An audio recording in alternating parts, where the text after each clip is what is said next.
It is the year of monthly ship releases, and with the release of 4.2.1 today comes a Mantis variant that was first teased all the way back in March as a heavy strike fighter.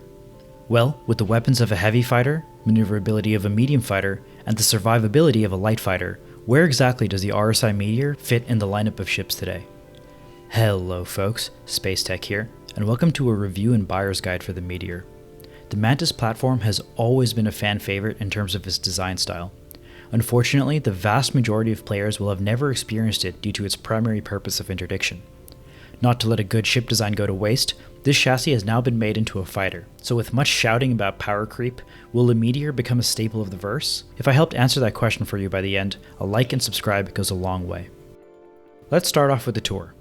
Walking around the ship, you are immediately reminded of not only the Mantis, but of the rest of the RSI lineup like the Constellation and the Polaris. If you're a fan of sharp edges on ships, this chassis is going to be a winner.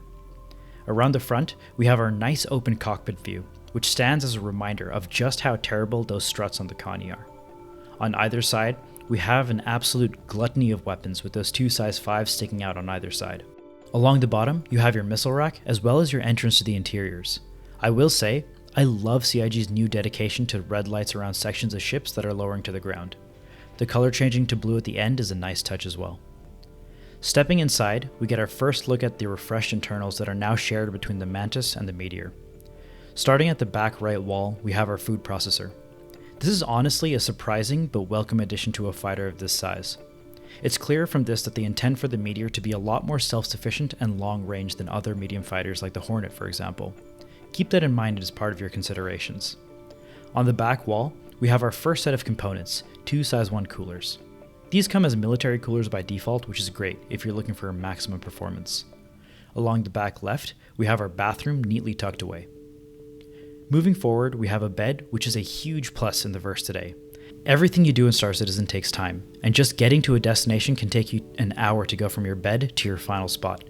Being able to log out anywhere in the verse is invaluable, especially as the scale of the game gets bigger.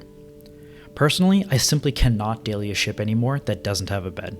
Under the bed, we have personal storage for some knickknacks, as well as a little hidden cubby behind the bed.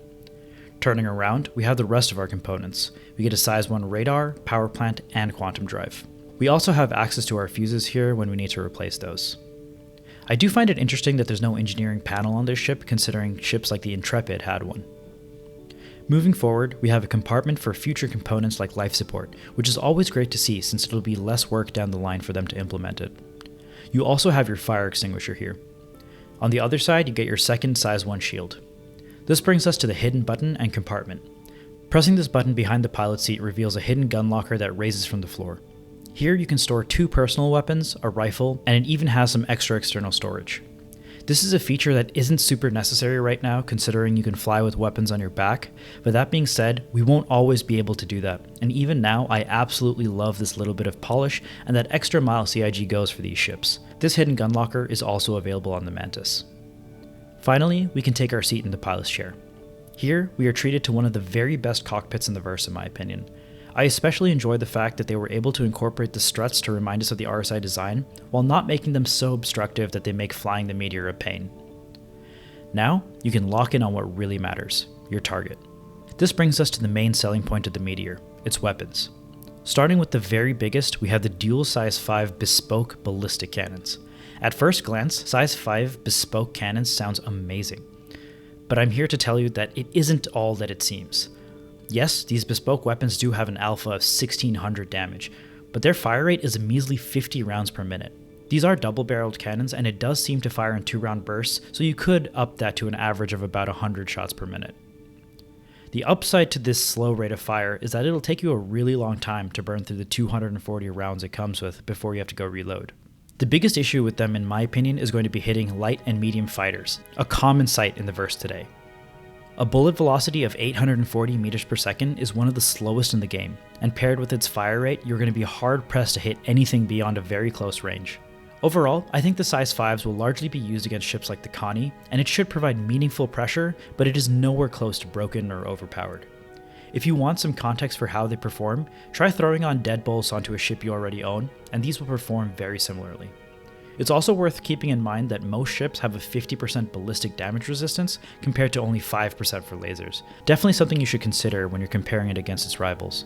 That's not all the Meteor is packing, of course. You also get 4 size 3 mounts that come with laser repeaters by default. These are really going to be your bread and butter when it comes to dealing with medium and small fighters. Overall, this gives it a very similar DPS to that of the Hornet Mark II with laser repeaters across the board.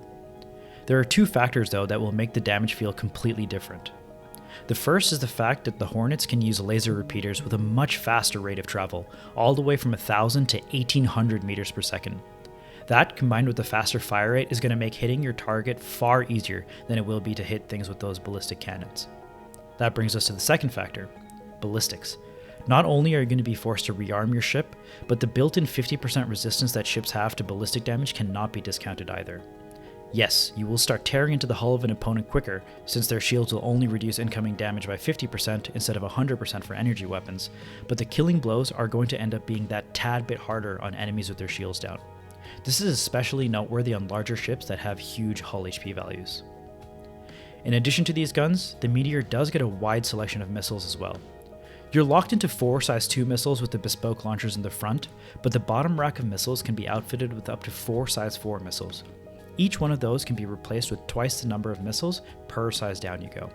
This means that each size 4 missile can be replaced with 2 size 3s, 4 size 2, or 8 size 1 missiles. If you want to go for maximum spam, you could technically outfit this ship with 32 size 1 missiles. Of course, there's more to a fighter than its damage, so what does the durability of the Meteor look like?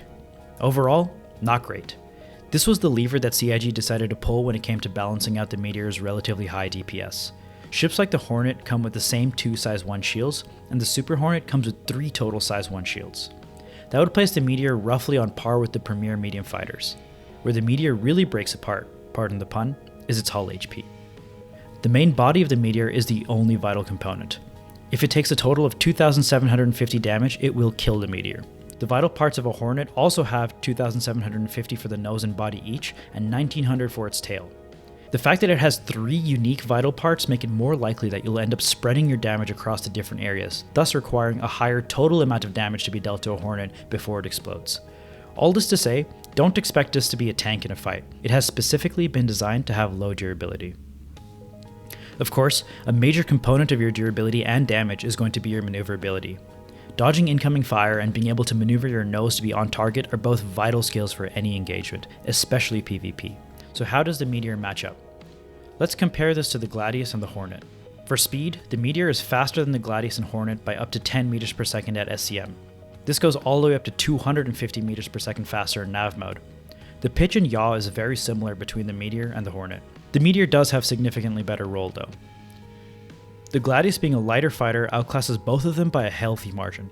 This, combined with the poor performance of the size 5s against smaller ships, is what solidifies the Meteor as a ship that is unlikely to excel at the top levels of PvP against light fighters.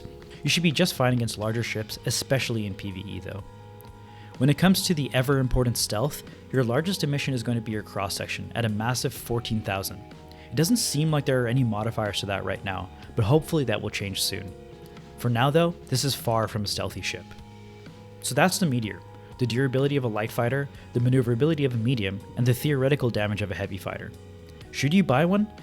That's a hard one in my book. I personally absolutely love the design language of the Mantis, and the style is amazing. That being said, those ballistic cannons are not great, and my personal playstyle just doesn't work well with them.